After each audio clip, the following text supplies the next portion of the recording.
ShredMentor Challenge of the Day number 9. Alright, today we're going to be using something that I've sort of named the Position Shifting Zigzag in my book of sequences, and it's one of many, but it's in the zigzags section.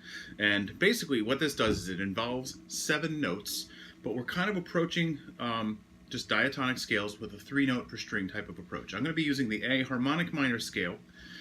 This is something that you kind of probably want to just deal with a couple strings at a time, but just to give you an idea of what it sounds like, I think it's, personally, I love this thing. It's kind of pretty friggin' epic, but basically it's...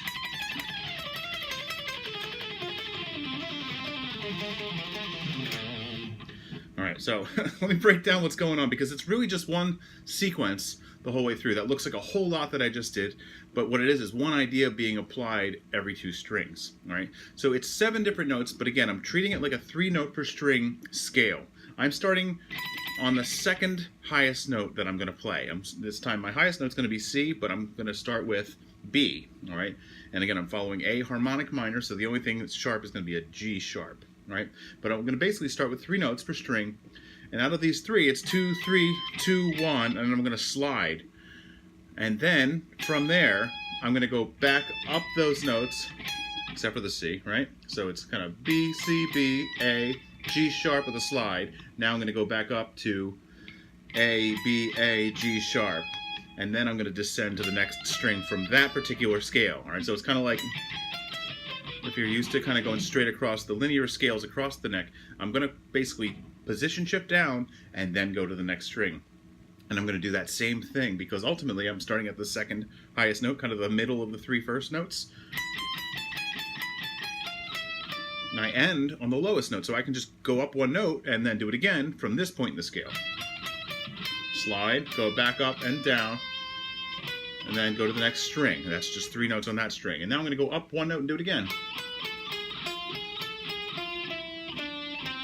And now,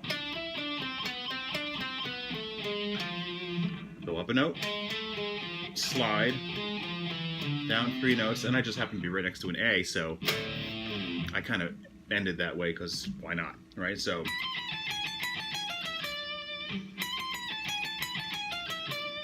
now, because this whole thing is actually 1, 2, 3, 4, 5, 6, 7, 8, 9, 10, 11, 12 notes long, you actually have quite a few options for how to accent this. You can do it as triplets, kind of 1, 2, 3, 4 sets of triplets. You could do it as sextuplets, kind of more like a 1 and 2 and 3 and 4 and 5 and 6 and.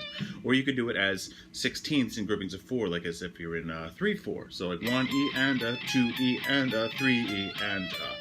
When I did it at first, I just did it like the 1 and 2 and 3 and 4 and 5 and 6 and.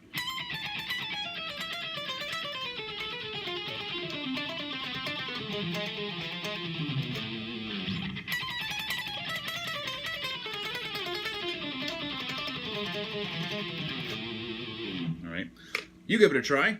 Probably a couple strings at a time though. But see how you do with it, and I'll see you tomorrow.